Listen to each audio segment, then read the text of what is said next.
உள்துறை அமைச்சர் அமித்ஷா. அவர் உள்துறை அமைச்சராக இல்லை ஜோக்கராக புரிய மாட்டேங்குது. அதாவது குஜராத்தில் வந்து ஒரு 700 கிலோ கஞ்சா பிடிச்சாங்களாம் போதைப்பொருள். உடனே என்ன சொல்கிறார், அறிக்கை தராரு, மோடியோடைய ஆட்சியில் வந்து பெரிய விஷயம் நடந்துச்சு, ஒரு மைல்கல் போதை இல்லாத இந்தியா உருவாக்குறோம் நம்ம புஷ்டன்னு சொல்கிறாரு. அட பைத்தியமே, இந்தியாவில் வந்து அதானி துறைமுகத்திலேருந்து எந்த அளவுக்கு எத்தனை கிலோ ஒரு நாளைக்கு கஞ்சா அஃபீன் போதைப்பொருள் வந்து வெளியே வர தெரியுமா? தெரியாத இவருக்கு, எல்லாம் இவருக்கு தெரியும். இப்போது எல்லாம் துப்புறாங்க இல்லையா, இந்திய மக்களும் துப்புறாங்க.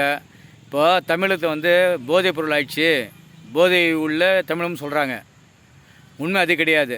கடந்த கால ஆட்சியில் தலைவிரித்தான சம்பவம் தான் இது போதைப்பொருள் தலைவிடுறது. இதை வந்து சவகாசமாக வந்து எடப்பாடி அவர்களும் வந்து மறந்துடுறாரு. கடந்த கால கூட்டணியாக இருந்த பாஜக அந்த மறந்தது. உண்மையானா இந்த ஆட்சியில் வந்து எங்கே போதைப்பொருளோ போதை வஸ்துவோ வந்து கண்டுபிடிக்கிறாங்க, மாற்றுறது, இதான் வெளியே சீரியாக வருது.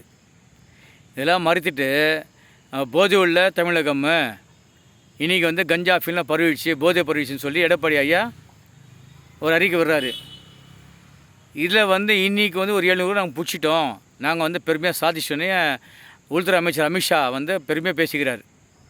இது பெருமை கிடையாது, வெட்கக்கேடானது. இதெல்லாம் அதுவும் இருந்துருக்கூடாது, எதுவுமே கண்டுபிடிச்சிருக்கூடாது, எதுவுமே இருந்துருக்கூடாது. அது வந்து போதையில் அது இந்தியான்றது.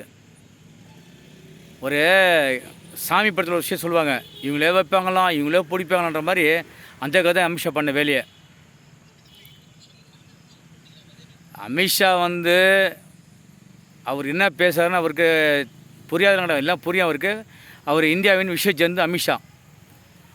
மதவாத பேசுவார். உடனே என்ன பண்ணுவார்னா, இப்போ இந்த போதையை பற்றி பேசுகிறாரு, நாங்கள் தான் ரொம்ப சுத்த பரிசுத்தமானவர்கள் சொல்லி. இப்போலாம் ஒன்றும் கிடையாது. மோடிக்கு வந்து இந்த விஷயத்தை உடன்பாடு கிடையாதுன்னு நினைக்கிறோம். என்ன பண்ண அடிமையாக மாட்டேங்கிறாரு, ஒன்றும் பேச முடியல அவரால். இந்த அறிக்கை அவர் கொடுக்க முடியாது தானே, கொடுக்க முடியாது.